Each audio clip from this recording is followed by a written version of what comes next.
Thank you for coming on. Tell us about Manchin Toomey, and tell us what this means, and tell us what you'd prefer on the NICS, and explain that to the audience. Well, we have always been opposed to so-called universal background checks. We are somewhat encouraged by Manchin Toomey in that it is certainly not as broad in scope as the Schumer bill, which is all-out so-called universal background checks.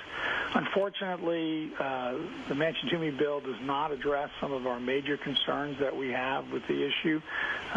Primarily, dealers that do these private party checks are subject to ATF license revocation for any mistake in their record keeping. They are exposed to product liability lawsuits if they transfer a firearm they didn't sell and may not have insurance coverage. And what we see particularly problematic with Manchin Toomey is that it, while it purports to prioritize background checks from gun shows, which we would oppose on that basis alone, it does even more than that. It actually, in effect, says that the FBI, NICS, the background check folks, cannot do any checks coming from regular gun stores.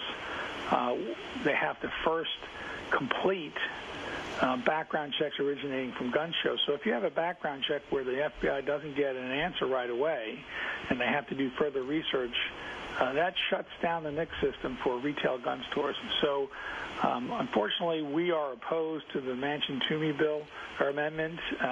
We remain committed to dialogue with anybody about trying to find ways to make our communities safer.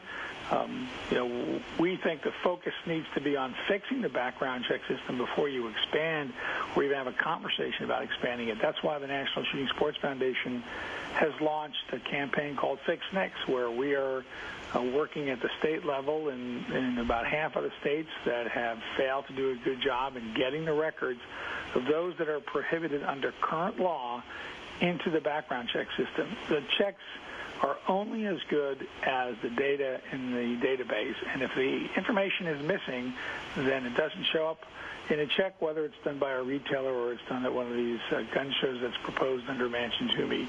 So we think the emphasis needs to be on fixing NICS. Interesting. We have a lot of people in the audience who follow this very closely and are no doubt very interested in the distinctions you're making. I wanted to ask you this because we just reported that there was one gun rights group that's endorsed Manchin Toomey, the Citizens Committee for the Right to Keep and Bear Arms. They see all sorts of advances for the cause of the Second Amendment, interstate sales of handguns, veteran gun rights restoration, travel with firearms protection, etc. But you guys disagree for, I guess, the reasons you just mentioned. Well, there is a lot in the bill that's helpful for gun owners, no doubt, and it's obviously in there to sort of sweeten the deal to get people to support it. But we're the industry trade association, so we look at it from that perspective. And for dealers, particularly storefront dealers, on weekends when it's your busiest time, this bill is totally unacceptable as written and is a non-starter for us. Is that odd, do you think, that Toomey, a very conservative senator from a Republican from Pennsylvania, is supporting it? I was surprised. I was a little surprised by that. I mean, it didn't seem that initial reports were that he was not involved and not supportive of this. But listening to the talking heads yesterday morning on all the Sunday talk shows, it's not clear that they have the votes even to pass this amendment. It's interesting to me that Senator Durbin says that they haven't whipped the vote, which I suspect they probably have and may not have liked the outcome. For people who don't follow it so closely in these distinctions, give us the larger picture of what you think will happen. Again, noting you were there in Newtown, Connecticut, and the conversation, sometimes just the plea, the appeals, and so on are going on around the country. Let me play your governor, Governor Malloy. Let's play that clip from Governor Malloy and get Larry's reaction. Why are they against universal background checks when 92% of the American public is in favor of them? If they can't answer that question, and they can't, Candy, hang on a second, and they can't, what this is about is the ability of the gun industry to sell as many guns to as many people as possible, even if they're deranged, even if they're mentally ill, even if they have a criminal background. They don't care. They want to sell guns. Now, you gave us a longer answer before. How would you respond to Governor Malloy tersely here? Wow, I think he needs to go take a nap. He's out of control. Okay.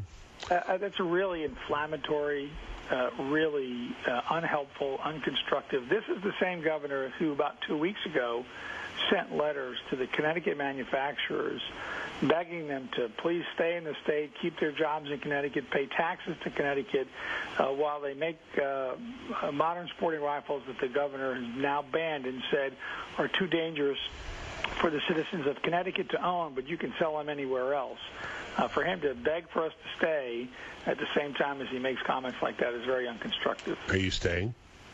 Well, that remains to be seen. I know several manufacturers are actively looking at other states. I've had CEOs tell me that they could move their factory for free. And we know one company, PTR 91, a rifle manufacturer, has announced it's leaving the state, and I know that others are actively reviewing. Where are they going, do you know? Texas? They have not announced yet. I think they're still negotiating with several states, and there are many, many states, Texas, Montana, South Dakota, Kansas, Missouri, Indiana, Arkansas, you name it, are actively soliciting these companies to move their jobs and to their states. And whatever. Okay. Excuse me. Go ahead. All right. And so they're actively considering it. Okay. Whatever his state of excitation, he does cite something. I mean, you understand this. You're in Newtown, Connecticut. These parents get on, people get on TV, universal background checks. Probably some polls do have it at 90%. People say, what's wrong with that? How do you answer in simple language, briefly, what's wrong with that, that 90% of the American people don't agree with? We understand the emotion and the desire to do something, but imposing these checks would not have stopped what occurred in Newtown. While they say 90% support these, 86% of dealers we represent are opposed. We think the focus should be on preventing unauthorized access. If the mother had the safes in the house locked and only she had the combination so they weren't accessible to her son, who she knew to have serious mental illness and problems, this incident does not occur. And we think the focus needs to be on finding ways to prevent unauthorized access, preventing criminals from getting their hands on guns, prosecuting criminals when they try to buy guns, which doesn't happen now. Why would we expect it to happen if we expanded the so-called universal background checks and the government's going to prosecute anybody? They're not doing it now. Yeah, that seems to me that this is a real problem for the sponsors of the various pieces of legislation, is you have all this stuff out there, Larry, on the books, which is not being enforced. I heard some numbers yesterday, thousands of violations, but people don't get prosecuted for these, and some of these are felonies. So what is this business of the legislation? Looking at it retrospectively, looks like it made people feel good, but they didn't really mean it because they don't really enforce the law on a lot of these things. That's exactly right. So it's another one of the reasons why we're opposed to the so-called universal background checks. Larry Keene is the Senior Vice President and General Counsel of the National Shooting Sports Foundation. I should mention that NSSF is a new sponsor of our show. Where do you think this is going? I mean, you mentioned earlier, Senator Toomey yesterday said, when asked about it, I think it's an open question as to whether or not we have the votes. I think it's going to be close. What do you predict what you think will happen here, Larry? I think that Senator Leahy's bill will probably have enough votes to move forward. I think it's going to be very close, within 2 votes either way on the Manchin-Toomey. It remains to be seen. In the Senate. Yeah. In the Senate, and I think the Boxer school safety bill is non-controversial, it would appear. The other question is, what are all the other amendments going to be? Because the way this is set up is it'll be essentially an amendment free-for-all, and it's going to be a very long debate. It's going to last all of this week and probably well into next week before this is all concluded. I think something comes out of the Senate. I don't know exactly what it's going to look like. I think the legislation that addresses straw traffic, straw purchases and illegal firearms trafficking, the Leahy bill will move forward. We support that. We work very closely with ATF to try to prevent straw purchasing. Whether Manchin-Toomey gets out or something else, that addresses many of these issues remains to be seen. All right, in the House, any comment on that quickly? We got about 20 seconds. The House has been clear they're going to wait to see what the Senate does. Right. They will go through regular order, and the House will not feel compelled to follow the Senate's lead and will do its own action. All right, Larry, listen, thank you. Thanks for filling us in, clarifying things, and thanks for being a new sponsor of the show. Thank you very much. And we certainly owe you a cup of coffee. Come by the studio anytime. Well, come early. We run out fast, all right? Thank you. Thanks, Larry. Larry Keene.